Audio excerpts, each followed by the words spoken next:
Hey HUD fans, I'm back with a new episode about Dungeons & Dragons. This video, I'll be introducing the 2nd edition campaign book released in 1990, Ravenloft, Realm of Terror, which I had mentioned in my first episode as being the first book in a series for the famous villain Count Strahd von Zarovich.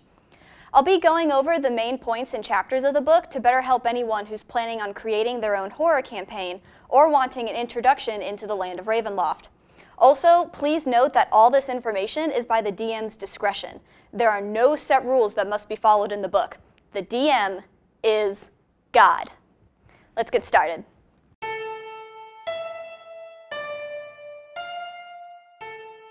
To start off, let me warn you guys that this campaign book is not good for game-worthy material. In other words, it doesn't go through a step-by-step process of where the DM should take the PCs. It's the DM's job to dictate where they want the characters to start, go, and end throughout the campaign. The book provides tons of outlets for ideas and inspiration, but as the DM, the meat needs to be provided. The first chapter of the book gives an explanation of the Gothic background that Ravenloft, and Barovia specifically, is based upon. It places special attention to the fact that, as the DM, fear should be instilled into your PCs rather than the slasher jump scare theme seen in many horror movies nowadays. It also gives the idea that alignment isn't well suited for the campaign, which I'll give a deeper explanation to later in this video. Chapter 2 gives a history of the Demiplane of Dread, explains the concept behind the mist, as well as the portals, gates, and other entrances into Ravenloft. Chapter 3 is important to look into for the DM as it explains class and race specifics that are changed once a PC enters the realm. Specifically, paladins aren't good for this campaign as they're likely to be killed right off the bat since they're practically a beacon of light to the Dark Lord of whichever domain your characters are in. Rangers and priests also have some difficulties that can change the atmosphere of your game. Non-human races are rare and suspicious in Barovia specifically. They're typically untrusted and can cause complications by the DM's discretion. Power checks especially interested me in this chapter. Essentially, a power check is when a PC does something willingly evil, and the dark powers of the realm will recognize this and may start to attract the player into becoming a being of the land, never able to leave.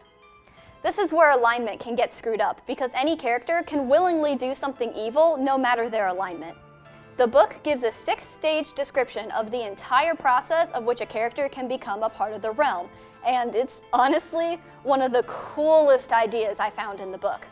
However, if a character realizes what's going on, they can stop the entire actions of the group, which makes power checks almost unusable, unless you have gullible PCs that don't notice when they get cool stuff each time they kill a child. Chapter 4 brings up fear and horror checks, which are a new saving throw per se. Fear checks can cause a loss of will to the PC, as where horror checks are more realistic for if you just saw your best friend get murdered horribly by some various creature. A horror check can cause effects like sudden rage, obsession, mental shock, and revulsion, just to name a few. Chapter 5 gives descriptions of werebeasts and vampires, which are the most common creatures in the campaign. This section is good for general background knowledge of how these creatures work. Chapter 6 is about curses, and what's particularly interesting about curses in Ravenloft is that you can inflict a curse on yourself by your actions, like power checks. Curses can also be given by spell, as usual for any other D&D game, but curses can also be given to a PC by a non-player character, or NPC. Basically, if you make the bakery shop owner angry enough, he can curse you so that you die. It's a pretty interesting concept. Chapters 7 and 8 are probably my favorite chapter in the book, as it describes the gypsies of the land, the Vistani. Now this is my favorite chapter because a previous character of mine loved the Vistani, so I'm a little biased, but they're seriously an awesome group of people. As gypsies, they're outcasts of Barovia, but they have the potential to play a huge part in the story.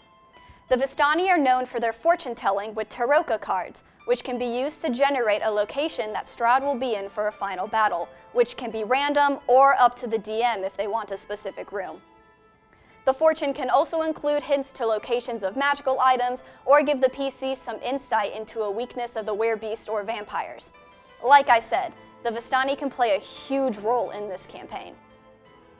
Chapters 9 and 10 are important for the DM to read as they describe changes for spells and items. Spell changes include increased damage or other attributes. They work for some creatures but not for others, or they could just not work at all. Some common items become magical in this realm and some new magical items are optional. These things are important to keep track of if you, as the DM, decide to follow these changes. Chapters 11, 12, 13, and 14 aren't necessarily relevant to the campaign, but it can help if you like running your game based off of lore. In reality, a DM should only read the information on their domain that they're playing in and the lord or lady of that domain. Chapter 15 goes into more depth about instilling fear into your characters. I personally believe this chapter should have been put closer to the beginning chapters, but it's full of ideas for any horror campaign on how to put fear into the characters, not just surprise them. If this chapter was sold separately, I would highly recommend buying it for any horror campaign you wanted to run. The last chunks of the book give adventure ideas to be able to give the PCs items, more experience to prepare them for an upcoming fight, info into the land, or just to mess with them and backtrack them on their journey. 7 monsters are also included in full detail for when they appear in the story. And finally, the maps are colorful and large enough for decent tabletop use, and they give a wonderful representation of the land. Overall, I give this campaign a 10 out of 10 for ideas and concepts, and another 10 out of 10 for the lore and background information of the realm and the people who run the domains. However, I'd give this campaign more of a 4 or 5 out of 10 in terms of straight game plot structures. There's just no flat-out storyline to follow, which some DMs prefer. Otherwise, this is a great book for creating a horror campaign, Ravenloft or not. And it's available for purchase, or there are some free PDF downloads out there. I hope this helped give any DMs out there a good idea of the basis for the Ravenloft series. Like this video and subscribe if you want more cool content, and comment any questions or suggestions for future D&D videos. I'm Rachel, and this is Heads Up Display. See y'all later. Don't know what kind of character to make? There are tons of online generators for character creation. Check out the description below for my favorite one, and here's an example. A resentful elf fighter from a village without children who has no sense of smell.